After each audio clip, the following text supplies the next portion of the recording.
እዚ ኣፎት ሜድያ እዩ ሰላምታ እናሃበልና ብዝተፈላለዩ ቦታን ኩነታትን ኮይንኩም ምድላዋት ኣፎት ሜድያ ትከታተሉ ክቡራትን ክቡራናን ነሳት እዚ ዝተዋደዱ ሓደሽቲ እዋናዊ መባልታት ሒዝናልኩም ቀሪብና ኣለና ሓበራዊ ጻንሕትኩም ሳናክኹም ብመዳም ናብ ዝርዝራቱም ተሰጋጊርና ነፈርቲ ውግእ ሓይሊ ኣየር ኢትዮጵያ ኣብ ልዕሊ ርእሰ ከተማ ትግራይ መቐለ ሃንደበታዊ ወፍሪ ከካይዳ ከም ዝተለኣኸ ተገሊጾም እዚ ከም ዘሎ ኮይኑ ሕወሓት ሓድሽ ዕናዊ ኩናት ኣብ ቀረባ ክጅመር ምዃኑ ኣጠንቂቖሎም ንማሕበረሰብ ዓለም እውን ህጹጽ ጻውዒት ኣቕሪቦም ኣብ መንጎ ሓይልታት መንግስትን ሓለውቲ ጸጥታ ቀዳማይ ሚኒስተርን ልውውጥ ተኹሲ ተኻይዶም ሕብረት ኣውሮፓ ኣብ ኢትዮጵያ ድሕርቲ ብሶኒ ዝተኻየደ መረፃ መልኪቱ ኣብ ዘውፅኦ መግለፂ ኣብ ትግራይ መረፃ ክካየድ ሓቲቶም ነዚኣቶምን ካልኦት ምዕባልታትን ከነካፍለኩም ኢና ምስ ኣፎት ጽንሖም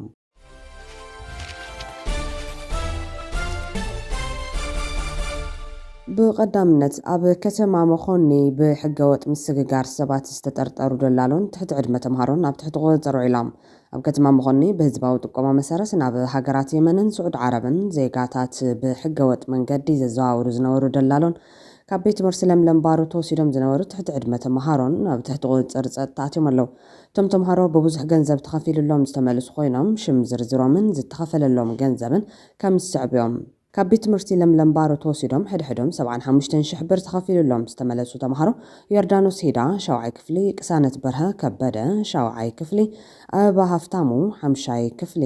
ናትመዝገበ ሓምሻይ ክፍሊዮም ንመምለሲ ናይዞም ኣርባዕተ ትሕቲ ዕድመ ህፃናት ብጠቕላላ 380,000 ብር ዝተኸፈለ ምዃኑ ተፈሊጡሎም በቲ ካልእ ወገን ድማ እቶም ሕገወጥ ምስግጋር ሰባት ከካየዱ ዝጸንሑ ደላሎ መብራህቶም ብርሃኑ ኣርኣያ ትውልዲ ዓዱ ወረዳ ቦራ ኮይኑ ናይ ከተማ መኾኒ ጣብያ ሓወልቲ መለለይ መንነት ዘለዎም ሃፍታሙ ሳሙኤል ትውልዲ ዓዱ ወረዳ እንዳ መኾኒ ጣብያ ከረን ቃንፋ ኮይኑ ናይ ከተማ መኾኒ ጣብያ ሓወልቲ መለለይ መንነት ዘለዎ እዮም እዚኦም ኣብ ሞባይልቶም ተደላሎ ምስ ናይ የመንን ሊብያን መርበብ መዘዋወርቲ ዝራኸብሉ ዓበይቲ ሪከርድታትን ኣዝዩ ጭካነ ዝተመልኦ ናይ ድምፂ ንግግራት ቪድዮታትን ተረኺቦም ኣብ ትሕቲ ቀይዲ ጸጥታ ከተማ መኾኒ ኣትዮም ድማ ምርመራ ይካየደሎም ኣሎ ክብል ጸጥታ ማሕበር ከተማ መኾኒ የፍሊጡ ዘሎ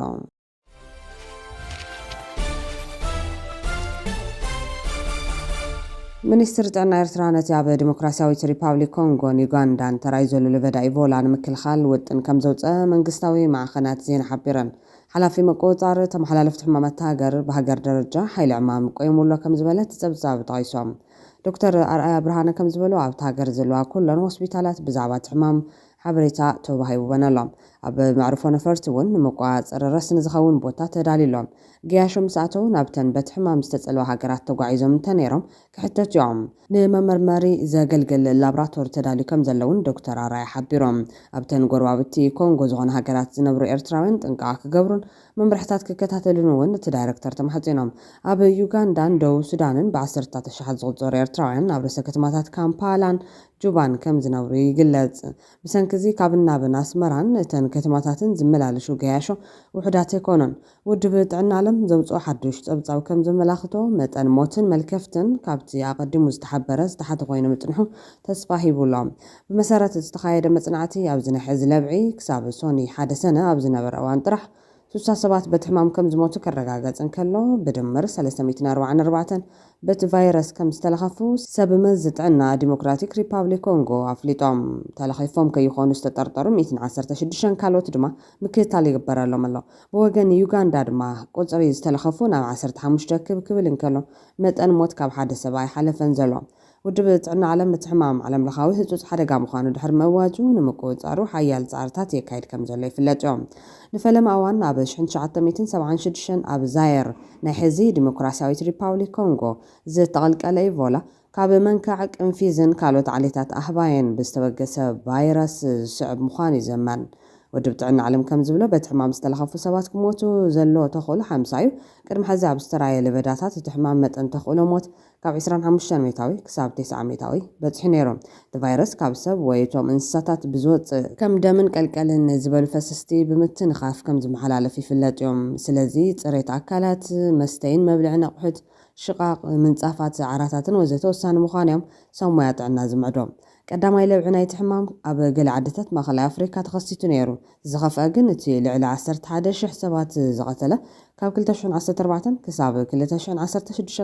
ኣብ ምዕራብ ኣፍሪካ ዝተራእየ ነይሩ ዝሕዚ ኣብ ዲሞክራቲክ ሪፓብሊክ ኮንጎ ከምኡውን ዩጋንዳ ተቐልቂሉ ዘሎ ዓሌት ናይቲ ቫይረስ ቡንድቦጌዮ ተባሂሉ ዝፍለጥ ኮይኑ ዛጊድ ፈውሲ ይኹን ክታበታት ተረኸቦን ኣብዛ መበል 17 ደግሲ ናይ ሕማም ኣጋጢምዋ ዘሎ ሃገር ካብ 2018 ክሳብ 2020 ዝነበረ እዋን ዝበዝሑ 2300 ግዳያት ዝቐዘፈሉ እዩ ነይሩ። ኣብ ዝሓለፈ 50 ዓመታት ኣብ ሃገራት ኣፍሪካ ጥራሕ ኣስታት 15000 ሰባት በቲ ሕማም ሞይቶም እዮም።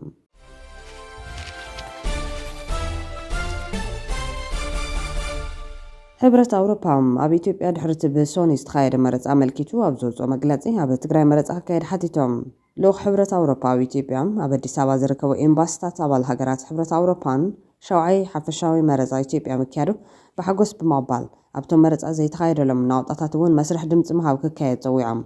ልኡኽ ሕብረት ኣውሮፓ ትማሊ ረቡዕ ኣብ ዘውፅኦ ሓበራዊ መግለፂ እቲ ብሶኒ 1 ሰነ 2026 ዝተኻየደ መረፃ እንኮላይ ነቶም ኣብ ዝተጎድኡ ከባቢታት ዝርከቡ መረፅቲ ድምፆም ንክህቡ ዕድል ክፈጥር ተስፋ ከም ዘለዎ ገሊፆም። እቲ ሓበራዊ መግለፂ ካብ ጀርመንን ፈረንሳይን ዝኣመሰለ ሃገራት ሕብረት ኣውሮፓ ዝመፁ ከምኡውን ካብ ሕብረት ኣውሮፓ ወፃኢ ዝኾኑ ሃገራት ካናዳ፣ ኖርዌይን ስዊዘርላንድን ዝተወከሉ ዲፕሎማስያዊ ልኡኻት ዘዋፅዎ ኮይኑ ኩሎም ንመስርሕ መረፃ ደገፎም ኣስሚዖም። እቶም ልኡኻት ወሲኾም ሃገራዊ ቦርድ መረፃ፣ ሰበስልጣን መረፃ፣ ፖለቲካዊ ውድባት፣ ሕፁያትን ተዋሳእቲ ሲቪል ማሕበራትን ዝገበርዎ ኣበርክቶ ንንእዲ ኢሎም ንግደ ዓለም ለኻውያን ተዓዘብቲ እውን ዘመስገኑ ሕብረት ኣውሮፓን መሻርክቱን ንኣበርክቶ ሕብረት ኣፍሪካን ኣብ መንጎ መንግስታዊ በዓል መዚ ልምዓት ኢጋድ ኣፍልጦ ብምሃብ ናይ መወዳእታ ገምጋማዊ ፀብፀባቶም ብሃንቀውታ ከም ዝፅበዩ ገሊፆም። ንትግራይ ሓዊሱ ኩሎም እቶም ገና ድምፆም ዘይሃቡ ናይ መረፃ ናውጣታት እንተኾነ እውን ንክሳተፉ ዕድል ክወሃቦም ከም ዘለዎ ዝፀውዐት ሓበራዊ መግለፂ ንኩሉ ዝሓቅፉን ተኣማንነትን ዘለዎ መስርሕ መረፃ ክካየድ ከም ዝግባእ ተሓሳሲቦም።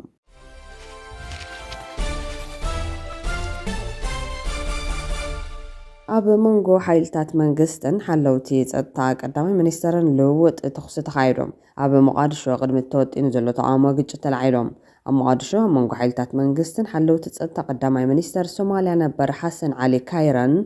ትማሊ ረቡዕ 3 ሰነ 2026 ግጭት ተወሊዑ። እዚ ድማ ኣብ ታረሰ ከተማት ሃገር ሎሚ ሓሙስ ክካየድ ተወጢኑ ዘሎ ሰልፍታት ተቃውምቲ ተኻይዶም።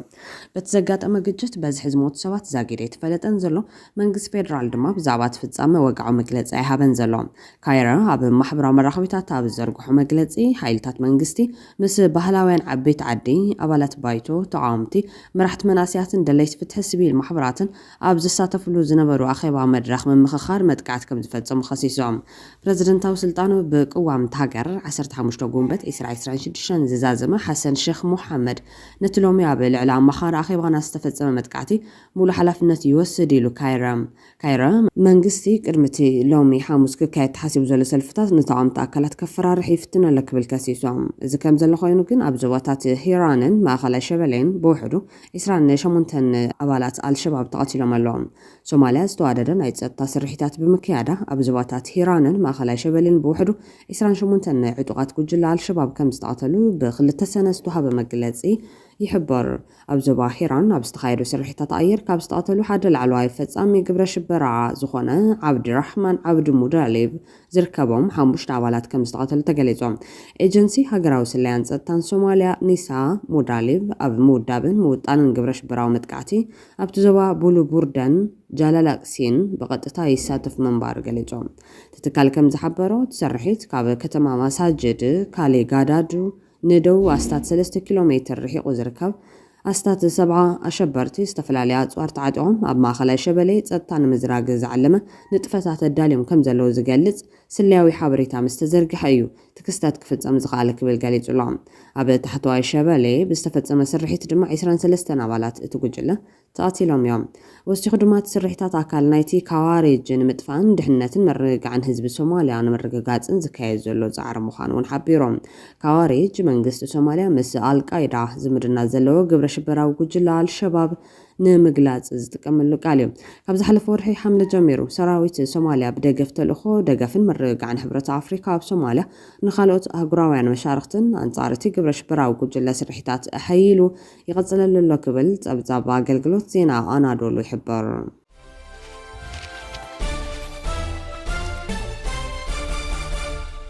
ነፈርቲ ውግእ ሓይሊ ኣየር ኢትዮጵያ ኣብ ልዕሊ ርእሰ ከተማ ትግራይ መቐለ ሃንደበታዊ ወፍሪ ከካይዳ ከም ዝተላኻ ተገሊጾም። ዝከም ዘሎ ኮይኑ ሕወሓት ሓድሽ ዕናዊ ኩናት ኣብ ቀረባ ክጅመር ምዃኑ ኣጠንቂቖሎም ንማሕበረሰብ ዓለም ድማ ህፁፅ ፃውዒት ኣቕሪቦም ብሰሉስ ምሸት ነፈርቲ ውግእ ሓይሊ ኣየር ኢትዮጵያ ኣብ ልዕሊ ርእሰ ከተማ ትግራይ መቐለ ሃንደበታውን ትሕቲለንን ወፍሪ በረራ ብምክያድን ኣብ ነበርቲ ከተማ ሰፊሕ ስንባደን ስናምራዊ ዘይምርግጋዕን ፈጢሮም ብፍላይ ኣብ ትግራይ ብሓፈሻ ድማ ኣብ ሰሜን ኢትዮጵያ ድሕሪ ዝተኻየደ ናይ ዓመታት ብርቱዕ ውግእ ኣንጻራዊ ሰላም ሰፊኑሉ ኣብ ዘለሉ እዋን እቲ ብምሸት ጸልማት ዝተኻየደ ወታደራዊ ስርሒት ኣብቶም ክሳብ ሕዚ ነቲ ናይቲ ኩናት ዕናዊ መጥቃዕቲ ነፈርቲ ዝዝክሩ ነበርቲ ከተማ ዘየድሊ ሕማቕ ተዘክሩ ዝፈጠረ ኮይኖም ኣብ መድረኻት ማሕበራዊ መራኸቢታት ድማ መዘራረቢ ኣርእስቲ ዘት ኮይኖም ነዚ ሃንደበታዊ ፍጻመ ብመንጻር ናይ ዝዋንን ስትራቴጂካውን ፖለቲካውን ኩነታት ክንምርምሮ ከለና እዚ ስርሒት ኣብ መንጎ ወታደራዊ ሓይልታት ትግራይን ኤርትራን ኣብ ዶብ ሓድሽ ምርድዳም ዝተበጽሐ ድሕሪ ሓደ መዓልቲ ምፍጻሙ ነቲ ጉዳይ ዝያዳ ስልታዊ ይገብሮም ብዙሓት ተንተንቲ ፖለቲካ ከም ዝብልዎ ማእኸላይ መንግስቲ ብለይቲ ዝገብሮ በረራ ኣብቲ ዞባ ንዝካየድ ሓድሽ ወታደራውን ዲፕሎማስያውን ንጥፈታት ምላሽ ንምሃብን ሕዚ እውን ልዕልና ኣየር ዘለዎ ኮይኑ ከም ዝስምዖ ንምግላጽን ዝዓለመ ስትራቴጂካዊ መልእኽቲ ክኸውን ይኽእል እዮም ተዓዘብቲ በረራ ስሩዕ ልምምድ ይኹን ፍሉይ ናይ ጸጥታ ተልእኾ ብዘይገድስ ኣብ ናይ አንጻራዊ ኩነታት ሰላም ንዝርከብ ህዝቢ ግና ስነ-ኣእምሮኣዊ ጸቕጢ ከይፈጥረሉ ዓብዪ ጥንቃቐ ክግበረለዎ ይብሎም እዚ ከም ዘሎ ኮይኑ ግን ሕወሓት ሓድሽ ዕናዊ ኩናት ኣብ ቀረባ ክጅመር ምዃኑ ኣጠንቂቖም ንማሕበረሰብ ዓለም እውን ህፁፅ ፃውዒት ኣቕሪቦም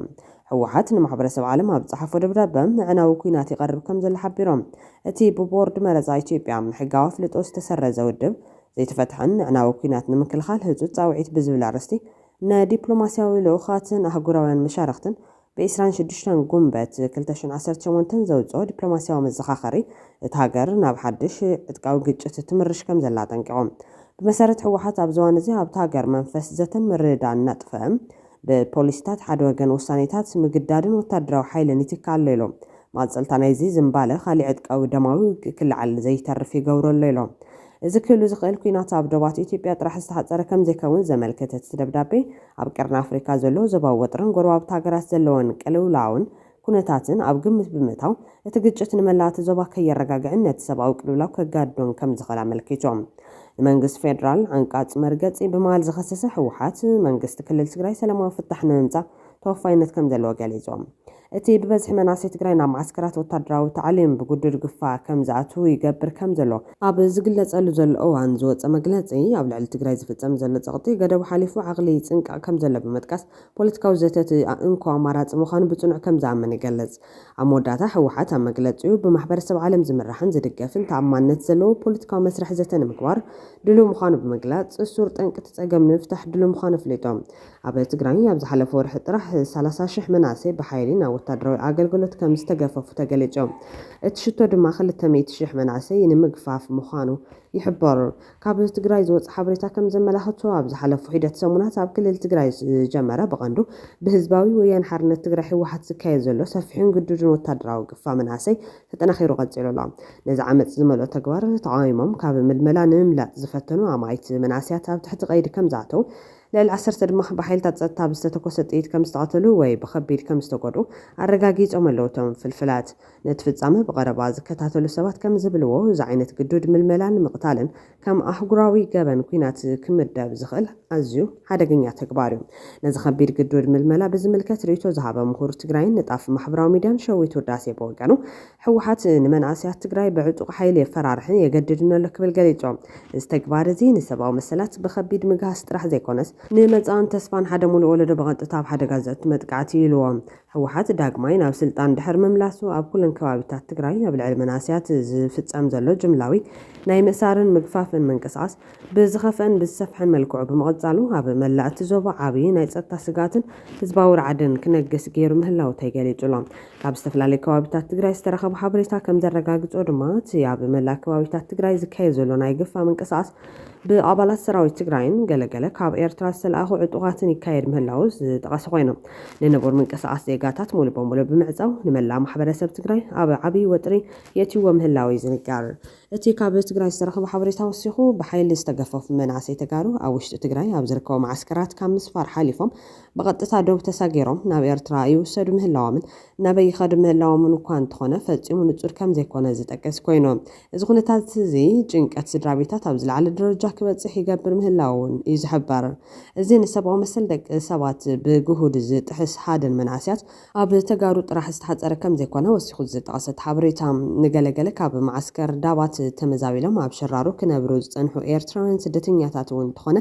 ግዳይ ገይርዎም ምህላው እዩ ዝጠቅስ። ንሶም ጽምዶ ስልታዊ ዝምድና ፈጢሮም ዝርከቡ ህግደፍን ሕወሓትን ድሕነቶም ንምውሓስ ኢሎም ኣብ ልዕሊ ዝተሰደዱ ኤርትራውያን ስደተኛታት ግዱድን ዘይሓላፍነታውን ሃደን ይፍጽሙ ምህላዎም ወሲኹ ዝገለጸት ሓበሬታ ንኣህጉራውን ሕግታትን ብቑሉዕ ብምጥሓስ ብሓይልን ብዘይድሌቶምን ናብ ኤርትራ ይመልስዎም ከም ዘለውን ናበይ ይኸዱ ምህላዎም እውን ንጹር ከም ዘይኮነን ይወሲኹ ዘረድም። እዚ ንስደተኛታት ናብ ዘይውሕስ ቦታ ብሓይሊ ናይ ምምላስ ተግባር ኣብ ውሽጢ እቲ ሕብረተሰብ ሓፈሻዊ ናይ ድሕነት ቅልውላው ይፈጥር ምህላው ዝተገለጸ እንትኸውን ተግባራት ክልቲኦም ሓይልታት ነዚ ዞባ ዘርብሽን ዝኸፍአ ሰብኣዊ ሓደጋ ዘውርድን ብምዃኑ ኣህጉራውያን ትካላት ተጣበቕቲ ሰብኣዊ መሰላትን ማሕበረሰብ ዓለምን ህፁፅ ፖለቲካውን ዲፕሎማስያውን ጸቕጢ ክገብሩ ዝጠልም ምዃኑ እዩ ሓበሬታ ወሲኹ ዘረድም። ክቡራትን ክቡራንን ቤተሰብ ኣፎት ሚድያ ነሰዓት ዝተዋደዱ ሓፀርቲ ዋናዊ ምዕባለታት ኣቕሪብና ከንቢትና ኣለና። ስለትከታተሉና ነመስግን። ላይክ፣ ሼር፣ ሰብስክራይብ ምግባር ቤተሰብ ኣፎት ሚድያ ኾኑ ሰሰናይ ንምና